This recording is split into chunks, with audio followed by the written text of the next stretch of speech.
my aspiration really was to elevate an understanding, the visibility, the profile of the problem or the challenge, and to encourage the community to own it, right? Both the problem and how it's going to get solved.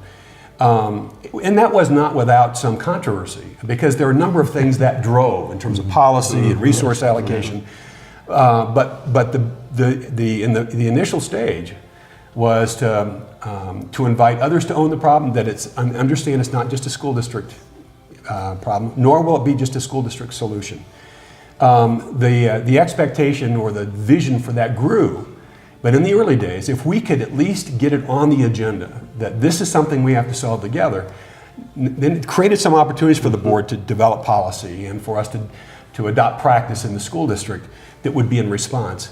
Otherwise, there'd be a fair amount of confusion about why are they doing those things, right? We're doing these things because we've identified this is the path we need to take, or the paths we need to consider. The growth we saw, the demographics, the demographer that Tim brought in, told us in the early 90s that we were going to see a huge Hispanic growth population, and they're low income and very large low achieving. So the idea was to send a message out to the community through the Dream Team that we have this problem today and it's going to grow in the future.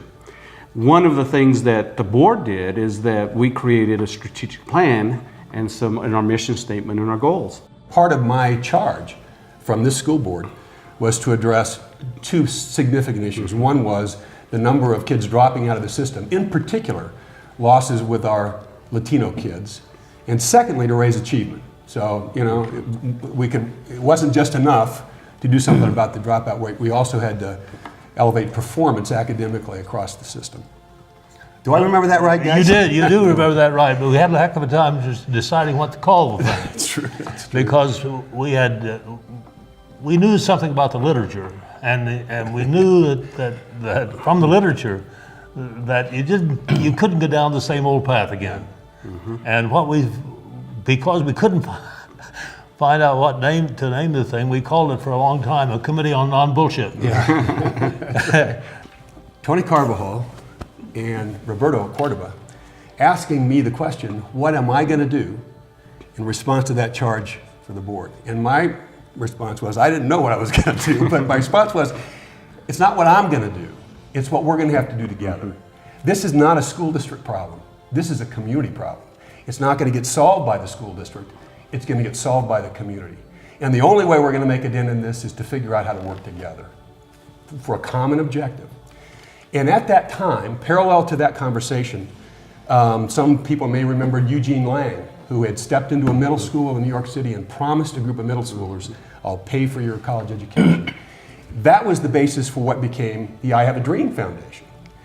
And as we began to respond to this question that Tony and his colleagues raised about what are we going to do, what emerged out of that was some structure where we began to create teams of people to address what we thought to be problems and potential solutions or responses.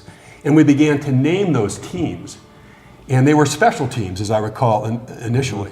And kind of paralleling what Eugene Lang did, we eventually adopted the name the Dream Team, kind of pulling all those special teams together into one, we hoped, kind of cohesive and coherent unit.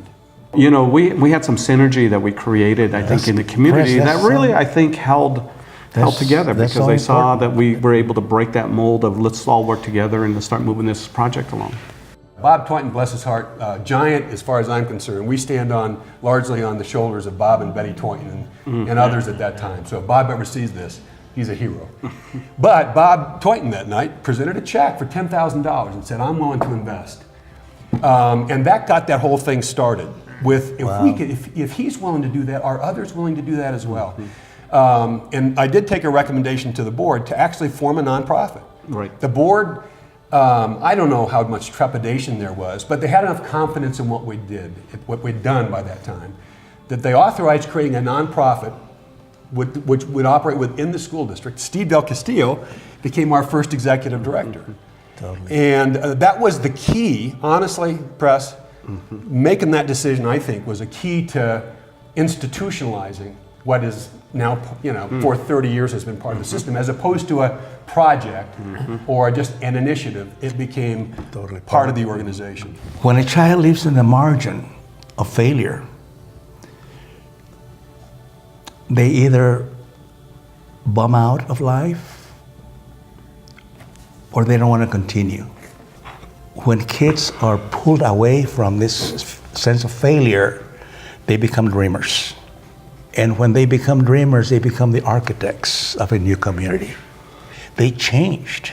And the Dream Team concept that's happening in District 6 does that. It's more than just giving a kid a diploma and a certificate to go to college. It really changes them. And that's the magic that happens. Dick Bond came to the house last week, 2 weeks ago. I said, my goodness gracious, I can't believe we did it.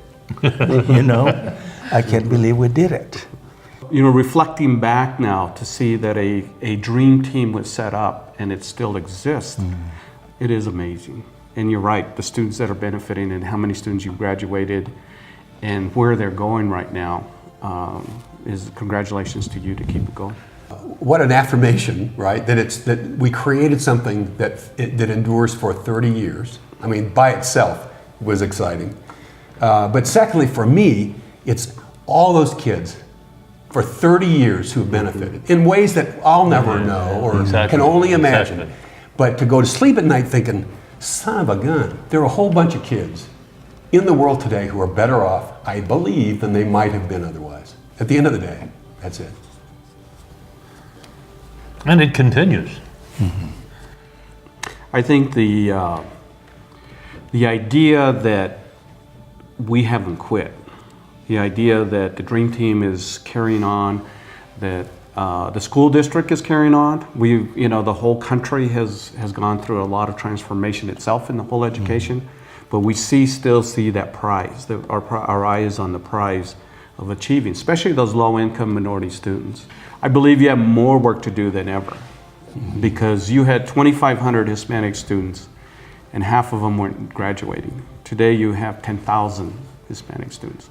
So, Wow.